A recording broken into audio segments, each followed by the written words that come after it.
કેમ છો? આજે આપણે અંગ્રેજીમાં એક મસ્ત વસ્તુ શીખવાના છીએ.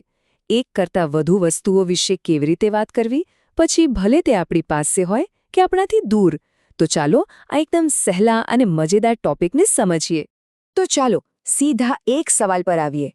વિચાર કરો કે આપણી આસપાસ કેટલી બધી વસ્તુઓ છે, બરાબર? તો એને અંગ્રેજીમાં કેવી રીતે બતાવવાની? આજે આપણે આ જ સવાલનો જવાબ શોધવાના છીએ. સારું, તો સૌથી પહેલાં આપણે એ વસ્તુઓની વાત કરીએ જે આપણી એકદમ નજીક છે, મતલબ કે જેને આપણે હાથ લગાડી શકીએ. જો નિયમ છે ને, એકદમ સિમ્પલ છે. જ્યારે પણ કોઈ વસ્તુ એક કરતાં વધારે હોય અને આપણી પાસે જ હોય ત્યારે આપણે વાપરીશું ધીઝ આર. બસ આટલું જ યાદ રાખવાનું છે. વસ્તુઓ એકથી વધુ અને જગ્યા એકદમ નજીક. જેમ કે માની લો કે અમુક પુસ્તકો ટેબલ પર બરાબર આપણી સામે જ પડ્યા છે, તો આપણે શું કહીશું? હા, ધીઝ આર માય બુક્સ. અથવા વિચારો કે આપણા હાથમાં જ ફૂલોનો એક મસ્ત મજાનો ગુલદસ્તો છે. નજીક છે ને, તો વાક્ય બનશે ધીઝ આર ફ્લાવર્સ. ચલો એક છેલ્લું ઉદાહરણ. જો ડેસ્ક પર પેન્સિલો પડી હોય તો? બહુ જ સહેલું, ધીઝ આર પેન્સિલ્સ. જોયું કેટલું સિમ્પલ છે? સારું, નજીકની વસ્તુઓનું તો સમજાઈ ગયું, પણ હવે એ વસ્તુઓનું શું જે આપણાથી દૂર છે? એના માટે શું વપરાય? અહીંયા પણ નિયમ એટલો જ સરળ છે. જ્યારે એક કરતાં વધુ વસ્તુઓ હોય પણ એ આપણાથી દૂર હોય ત્યારે આપણે ધોઝ આર વાપરીશું. બસ આટલો જ ફરક છે. દૂર. દાખલા તરીકે આકાશમાં જુઓ, દૂર પક્ષીઓ ઉડી રહ્યા છે, તો આપણે ઇશારો કરીને કહી શકીએ ધોઝ આર બર્ડ્સ.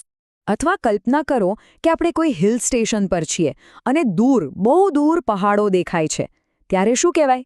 બિલકુલ સાચું, ધોઝ આર માઉન્ટેન્સ. અને દૂરનો કોન્સેપ્ટ સમજવા માટે આનાથી બેસ્ટ ઉદાહરણ તો કોઈ હોય જ ના શકે. રાત્રે આકાશમાં દેખાતા તારા. એ આપણાથી કેટલા બધા દૂર છે, ખરું ને? એટલે જ આપણે કહીએ છીએ ધોઝ આર સ્ટાર્સ. વાહ! તો હવે આપણને બંને નિયમો ખબર છે. તો ચાલો ને હવે બંનેને સાથે રાખીને જોઈએ એટલે બધું જ કન્ફ્યુઝન દૂર થઈ જાય. જુઓ, અહીંયા બધું એકદમ ક્લિયર છે. એક બાજુ છે ધીઝ આર, જે નજીકની વસ્તુઓ માટે છે, જેમ કે ધીઝ આર બોલ્સ. માની લો કે દડા આપણી પાસે જ પડ્યા છે.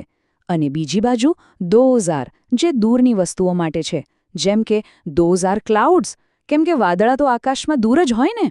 ચાલો હવે થોડી મજા કરીએ. જે શીખ્યા એને ટેસ્ટ કરવાનો સમય આવી ગયો છે. તૈયાર છો ને? તો આ રહ્યો પહેલો સવાલ.